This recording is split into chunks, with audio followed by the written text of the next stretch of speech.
Hello दोस्तों, आपके अपने YouTube चैनल पर आपका स्वागत है।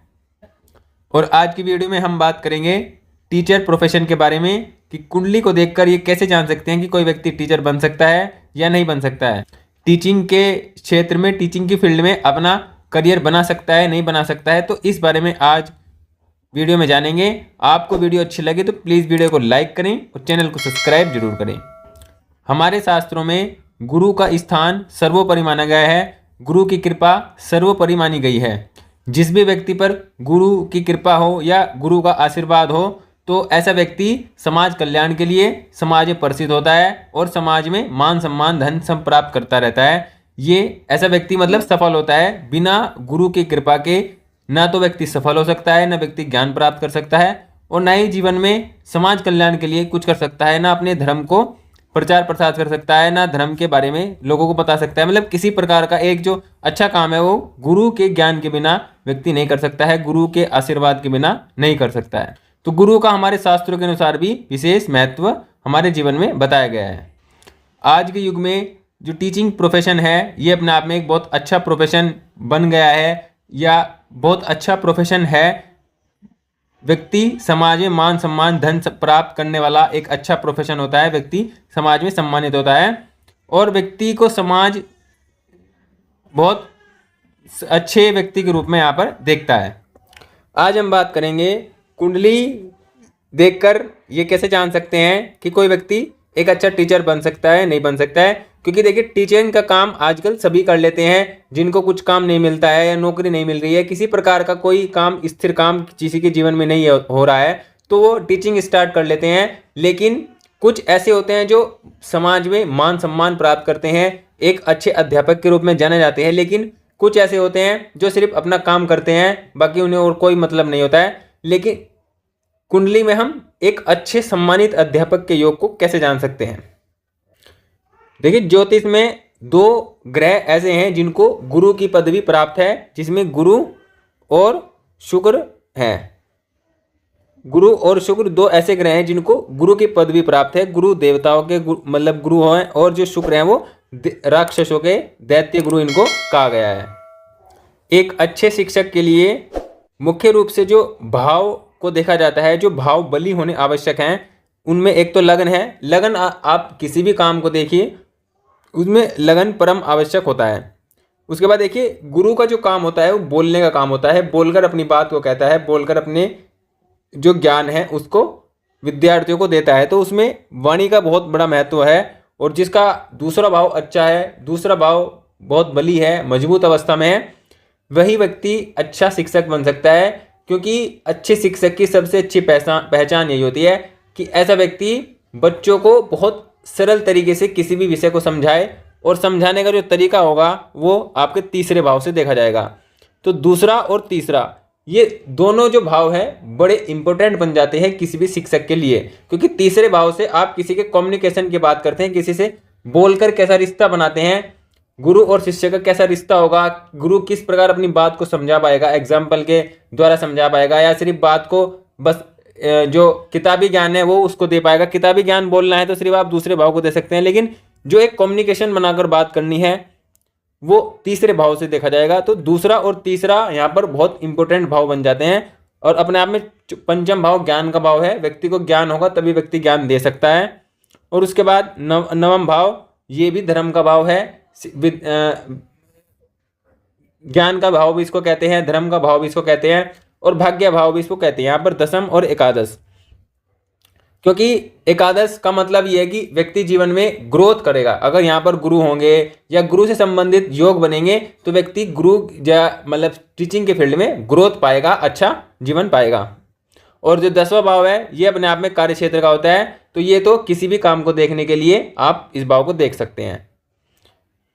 अब इन भावों की हमने बात करी कि इसको बली होना जरूरी है, इसका बली होना जरूरी है। इसका क्या मतलब है? इसका मतलब ये है कि इन भावों के जो स्वामी है वो अच्छी अवस्था में हो, नीच राशि में ना हो, पाप कर्तरी में ना हो। मुख्य रूप से ये दो स्थिति होती हैं, ये तो नीच राशि में ना हो, पाप कर्तरी में ना हो। ये दो स्थितियां ऐसी होती हैं जिनमें ग्रह जो है बली कमजोर हो जाते हैं और जो भाव है उसके फल भी व्यक्ति को कम मिलते हैं।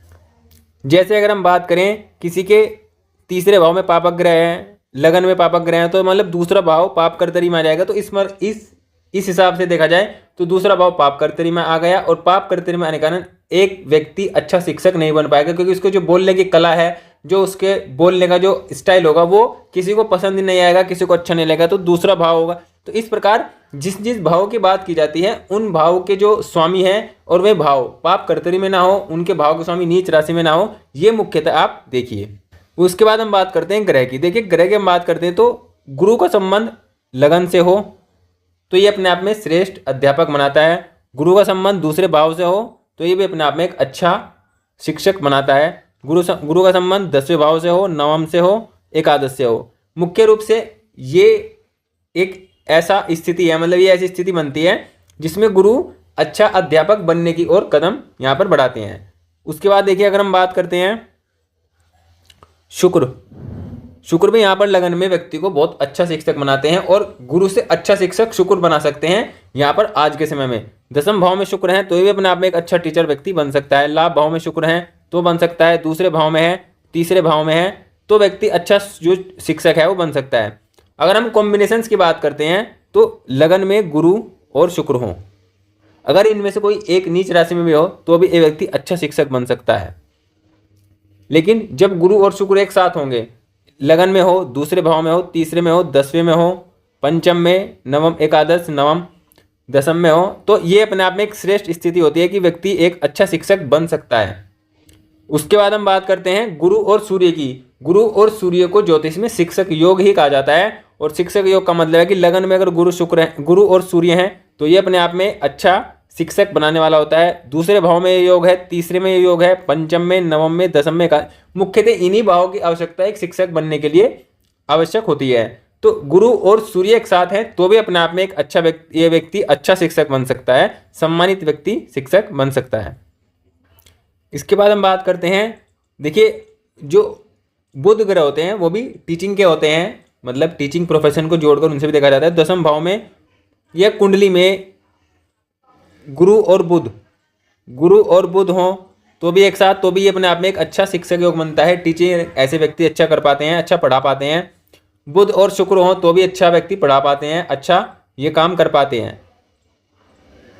ये हमने कुछ योगों की बात करी है जो मुख्यतः किसी भी शिक्षक की, एक जो सम्मानित शिक्षक है, समाज में एक सम्मानित शिक्षक हैं, उनके कुंडली में आपको देखने को मिल सकते हैं, जिसमें हम एक एग्जाम्पल भी अभी अब देखेंगे। इसमें ऐसा है कि अगर सूर्य बली अवस्था में है, अच्छी अवस्था में है, अच्छी राशि में है तो व्यक्ति सरकारी शिक्षक बन सकता है, और अगर सूर्य कमजोर है तो व्यक्ति यहाँ पर प्राइवेट शिक्षक भी बन सकता है, प्राइवेट टीचर भी यहाँ पर बन सकते हैं। तो वो सूर्य की स्थिति पर निर्भर करता है, सरकारी और प्राइवेट का। लेकिन मुख्यतः शिक्षक की अगर हम बात करें, क्योंकि प्राइवेट शिक्षक भी आज के समय में बहुत अच्छा सम्मान पा रहे हैं, बहुत अच्छा जीवन यापन कर रहे हैं, तो शिक्षक की यहाँ पर बात हो रही है, प्राइवेट और सरकारी की यहाँ पर बात नहीं हो रही है। इसके अलावा और क्या योग हो सकते हैं शिक्षक बनने के लिए? देखिए 10वें भाव का स्वामी, देखिए ये मान लो ये 10वां भाव है, ये 10वां भाव है। 10वें भाव का स्वामी नवमांश कुंडली में अगर गुरु की राशि में हो तो व्यक्ति शिक्षक बन सकता है, या किसी भी व्यक्ति की नवमांश कुंडली में गुरु 10वें भाव में हो तो व्यक्ति शिक्षक बन सकता है। 10मांश कुंडली में गुरु लगन में हो या 10वें भाव में हो तो व्यक्ति शिक्षक बन सकता है। शुक्र लगन में हो या शुक्र 10वें भाव में हो तो व्यक्ति शिक्षक बन सकता है। मतलब ये चीज़ आप लगन, नवमांश, 10मांश तीनों में देखिए, तब ये आपको ज़्यादा अच्छे से क्लियर होगी। पंचम भाव को स्वामी नवमांश कुंडली में गुरु की राशि में हो, शुक्र की राशि में, तो व्यक्ति शिक्षक बन सकता है। ये मतलब अच्छे शिक्षक बनने गुण है, क्योंकि शिक्षक आज के समय में हर घर में टीचर है, हर घर में इंजीनियर है, हर घर में बीटेक वाले हैं, हर घर में मतलब हर कोई एजुकेटेड है, तो टीचिंग का काम कोई भी कर ले। लेकिन अच्छा सम्मानित शिक्षक की बात यहाँ पर हम करें तो कुछ ऐसे योग यहाँ पर होते हैं। यहाँ पर अगर हम एग्जाम्पल की बात करते हैं तो देखिए यहाँ पर एक सम्मानित शिक्षक हैं, डॉक्टर विकास दिव्य कीर्ति जी हैं। तो उनका जो डेट ऑफ बर्थ है, उनका डेट ऑफ बर्थ है 26, जो इंटरनेट के अकॉर्डिंग है 26 दिसंबर 1973। तो क्योंकि ये दिन बर्थ का है तो इस दिन के चार्ट की अगर हम बात करते हैं तो देखिए ये चार्ट है इनका। अगर हम इस चार्ट की बात करते हैं तो देखिए इस चार्ट के अकॉर्डिंग ये मकर लगन है, और मकर लगन में देखिए लगन में ही गुरु शुक्र है, और 10वें भाव का स्वामी यहाँ पर लगन में है। तो ये अपने आप में एक श्रेष्ठ अच्छा राजयोग होता है। और देखिए गुरु और शुक्र का संबंध अभी हमने बात की है कि गुरु शुक्र जब भी कुंडली में एक साथ होते हैं तो ये अपने आप में एक अच्छा शिक्षक योग बनाते हैं। व्यक्ति समाज में सम्मानित होता है, सम्मान प्राप्त करने वाला होता है। तो ये इनकी लगन कुंडली में दिखाई पड़ता है। और देखिए जिनकी हम कुंडली की बात कर रहे हैं वो सरकारी शिक्षक नहीं है, वो अपना खुद का व्यवसाय करते हैं, खुद का उनका काम है। तो इस आधार पर हम कह सकते हैं कि बात यहाँ पर प्राइवेट और सरकारी की नहीं हो रही है, एक सम्मानित अच्छे शिक्षक की यहाँ पर बात हो रही है। तो इनके कुंडली में प्रथम दृष्टितः ही इस बात का पता लगता है कि ये एक अच्छे शिक्षक बन सकते हैं, क्योंकि इनके व्यक्तित्व में ही दो शिक्षक, देखिए गुरु और शुक्र दोनों इनके व्यक्तित्व में विराजित हैं। तो इस आधार पर आप कह सकते हैं कि ये एक अच्छे शिक्षक हो सकते हैं। उसके बाद नवमांश की अगर हम बात करते हैं, देखिए नवमांश की बात करें तो लगन में यहाँ पर भी शुक्र है, तो ये भी अपने आप में एक अच्छी स्थिति है। दूसरे भाव में यहाँ पर गुरु है, तो ये भी अपने आप में एक शिक्षक योग की ओर दिखाते हैं। उसके बाद दशमांश की बात करें, देखिए गुरु और सूर्य यहाँ पर मतलब लगन, नवमांश और दशमांश तीनों ही कुंडली में अगर आप देखते हैं, मतलब जो उस दिन का चार्ट है उस चार्ट के अकॉर्डिंग तीनों ही अगर हम चार्ट बनाते हैं, लगन का बनाते हैं, नवमांश का बनाते हैं, दशमांश का बनाते हैं, तो हर चार्ट में एक शिक्षक योग के गुण दिखाई पड़ते हैं कि इस चार्ट के अकॉर्डिंग व्यक्ति अच्छा शिक्षक होता है। और जब तीनों ही चार्ट में ये चीज़ मिल पाती है कि व्यक्ति एक शिक्षक के गुण में विराजित है, मतलब व्यक्ति के अंदर शिक्षक के गुण विराजित हैं, तो तीनों ही चार्ट में ये चीज़ पाई जाती है कि व्यक्ति अच्छा शिक्षक बन सकता है। तो ये चीज़ कंफर्म हो जाती है कि व्यक्ति सम्मानित और अच्छा शिक्षक बन सकता है, व्यक्ति समाज में शिक्षा के क्षेत्र में एक नाम कमा सकता है। तो इस चीज़ को आप देख सकते हैं और लगन कुंडली से भी इस बात का क्लियर पता लगता है। यहाँ पर सूर्य 12 भाव में है, राहु के साथ हैं, लेकिन व्यक्ति जो ये है इनका शिक्षा की जगत में बहुत सम्मान है, लेकिन यहाँ पर ये सरकारी नहीं है, प्राइवेट हैं। तो आप इस चीज़ को देख सकते हैं कि सूर्य के कमजोर होने के कारण सूर्य यहाँ पर, और कमजोर की स्थिति भी देखें, यहाँ पर कमजोर की स्थिति भी इस प्रकार है कि यहाँ पर सूर्य अष्टमेश है और अष्टमेश बनकर 12 भाव में है। तो ये विपरीत राजयोग की स्थिति में और अच्छा रिजल्ट देने की स्थिति में यहाँ पर हो रहे हैं। तो मान सम्मान व्यक्ति का जीवन शिक्षा के जगत में यहाँ पर सूर्य भी बढ़ाने का काम कर रहे हैं। चार्ट को देखकर पता लगता है कि जीवन में काफ़ी उतार चढ़ाव की स्थिति देखने को मिली है, जीवन में बहुत उतार चढ़ाव इन्होंने फेस किया है, लेकिन एक अच्छे शिक्षक के रूप में सम्मानित जीवन जीने वाले व्यक्ति के चार्ट में आप शिक्षक के जो योग है वो देख सकते हैं। तो इस प्रकार आपने देखा कि जो कुंडली है, कुंडली में लगन, नवमांश और दशमांश तीनों में ही शिक्षक के गुण विराजित होने चाहिए, तीनों में शिक्षक योग होना चाहिए, जिसमें गुरु, सूर्य और शुक्र से संबंधित और बुध से संबंधित एक अच्छे जो योग हैं वो बन पाते हैं। और आप इन जो सूत्रों को या इन नियमों को, जो भी चीज़ इस वीडियो में बताई गई है, इनको आप किसी भी व्यक्ति की कुंडली में लगाकर देख सकते हैं, और ये आपको जरूर देखने को मिलेंगे कहीं ना कहीं कि ऐसे व्यक्ति ही टीचर बन पाते हैं, ऐसे व्यक्ति ही सम्मान प्राप्त कर पाते हैं या शिक्षा के क्षेत्र में अच्छा नाम कमा पाते हैं। तो इस प्रकार हमने आज टीचर के योग की बात करी। वीडियो अच्छी लगी हो तो प्लीज़ वीडियो को लाइक करें और चैनल को सब्सक्राइब जरूर करें, और आने वाले वीडियो में ज्योतिष से संबंधित और जानकारी के लिए आप चैनल को सब्सक्राइब जरूर करें। Thank you, please subscribe.